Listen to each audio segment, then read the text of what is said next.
G'day, Steve Morgan here, Australian Bass Tournaments, and you are not watching a rerun. But we have done this 4 times before in the last 12 months, Mark Healey.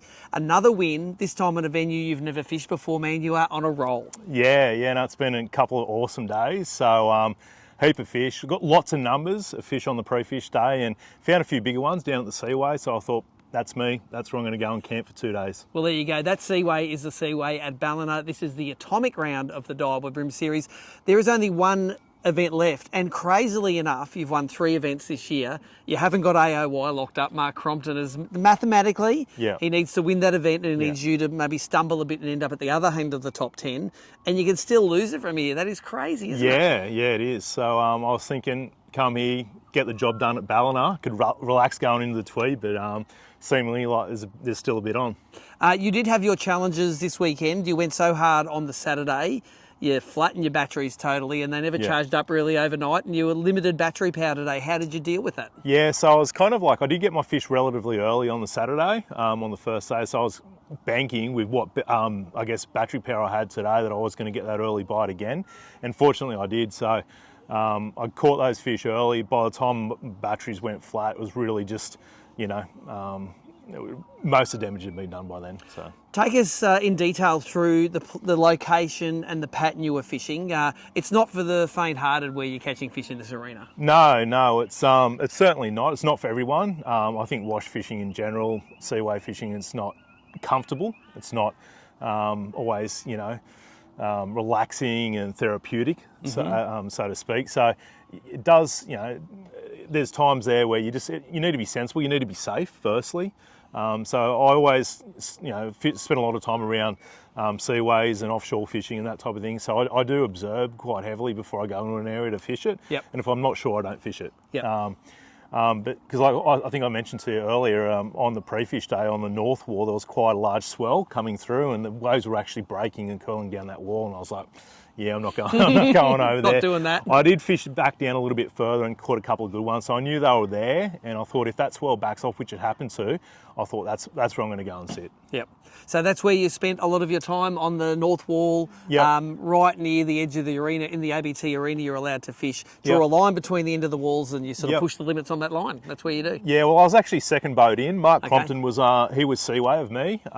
So he was fishing the tip. I was probably back 50 metres from him, and just fished that same, just moved up and down probably 30, 50 metres of wall for the 2 days. Once that tide started running out really hard and I lost a lot of power, I'd move back up the wall and sort of deep roll it a bit more. Yep, no worries. How do you think the fish move there? Do you think the fish are coming in and out of the river all the time? And do you reckon they're coming in or out? Like, is Cromo filtering them out before you get them, or is it the other way around? Yeah, well, there's 2 distinct type of fish that are in that seaway at the moment. There's the resident fish, which are much like darker, real yellow fin, and then there's a real snowy or silver brim, right? Yes. And they're typically got a smaller head, usually way better because they're quite girthy. And when they move through, they're the fish you want to pick up. You want to not be wasting time when there's a pot of those moving through. Exactly. You weighed just over 3 kilos each day, around that 3.3 kilo bag was enough. I found a lot of other anglers had variability, like Liam, for instance, gets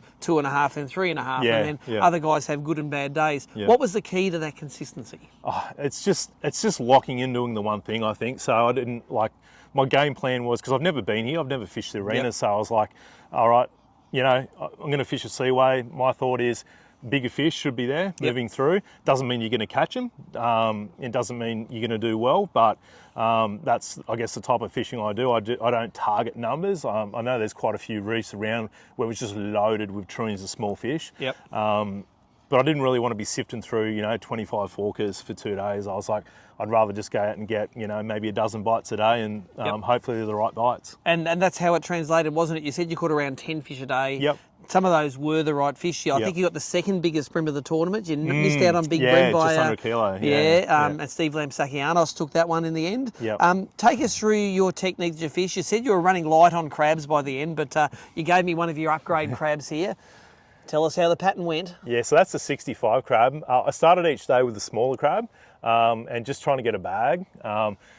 with that running tide, there wasn't as much tidal flow. So just catching that last half an hour, and again today, probably an hour and a bit of running tide, just fishing the smaller crabs, just wafting, just throwing up onto the wash and just letting it settle down. Yep. And pretty much picking them up on that sort of secondary drop. How deep? What, 10 foot deep? Or? No, yeah, probably 10 to 15 foot deep. Yep. Boat was in 23 foot. And just fishing it that way. Mark was actually catching, because we were very close, and I was watching him catch probably 2 or 3 fish to my one. I got a feeling he may have been throwing plastics, but I was certainly targeting those deeper sitting fish. So. Take us through the tools you used to use it. This is the Shimano T-Kev rod. What's happening with those guys? Yeah, so these are actually getting relaunched this year. So Shimano have completely redesigned the T-Curve range. And I've been fortunate enough to do some testing recently, and they are absolutely crackers. So I'm gonna get a full quiver when they land and upgrade. But this is the 2 to 5 kilo one. It's 7 foot. It's just really good for throwing crabs, and it's got plenty of plenty of butt rear section when you do hook up a fish, and that's the new twin power. Yep. Fancy. 2.5, and it's, mate, you will not find a smoother reel to wind and also drag. It's amazing. What have you got it loaded with? That's Kariki 6 pound. Yep. That's all I fish on everything. So just change up the leader. 6 pound leader as well? Or? 6 pound Ocean leader this weekend, yeah. So usually I'll fish a little bit lighter, but when I'm fishing the seaways, it's just so gnarly out there. So it's not just the pulling power to catch those fish, it's the abrasion when you crabs wafting around those rocks, and you really, you're getting little nicks in that, and they're all, it might, you hook a fish and you might have 4 pound. You think you've thrown out with 6 pound, but you're down to 4 pound because you've got 2 or 3 nicks in it. So I think just that, going that Ocean 6 pound really makes that difference, and just landing those bigger fish as well. Tell us about the sickening amount of crabs you lost. Yeah, well, lucky I know a fella that can hook me up with a few, but yes. Listen, I did do pretty much all of my stock over the last 2 days. So I probably did 20 crabs on the first day, being yesterday, and probably close to 30 today. Okay, so let me do the maths. 1, 2, that's nearly $1,000 in crabs, mate. Lucky you won. Yeah, lucky. I might have some change, maybe. It's been a great year for you. Let's talk a little bit about Angler of the Year. It's going to come down to the Tweed. You and Cromo can't relax. Yeah, no. Well, I was thinking, I thought if I win this one, I can have a few beers tonight, and put the air back, and maybe celebrate. But apparently, by the mathematical standards, that it's not done and dusted. Well, so. Have you fished the Tweed before? No, never. Cromo's won the Tweed before. Yeah, and he needs to win, and you need to be at the other end of that top 10. Yeah. So whatever it is, will be like we have had. I think in the Bass we've had Matt Langford win 3 events in a year and still not have AOY tied up until the last event. It's sort of not how good is your best event, it's how good is your worst event of those 5. So it's going to be hard to top like a 4th place, especially on a venue with a big field that I've never fished. Yep. But came here and did well, never fished here before, so you never know. Sometimes not knowing an arena is an advantage, because you're not sitting on the wall there thinking of all the spots you've caught keggers in the past, whereas people that fish this arena, they think of that. So that's right, yeah. And I think a lot of my success with venues, and whether it be Victoria or wherever it might be, has been exactly that. It's like, righto, I'm going to go and focus on this and just pick it apart, and that's the fishing I like to do. Well, mate, well done. Another $4,000 richer. Thank you. Your champion for the atomic round of the Daiwa BREAM Series, Mark Healey. Let's see what happens at the Tweed. I'm excited. Me too. Thanks.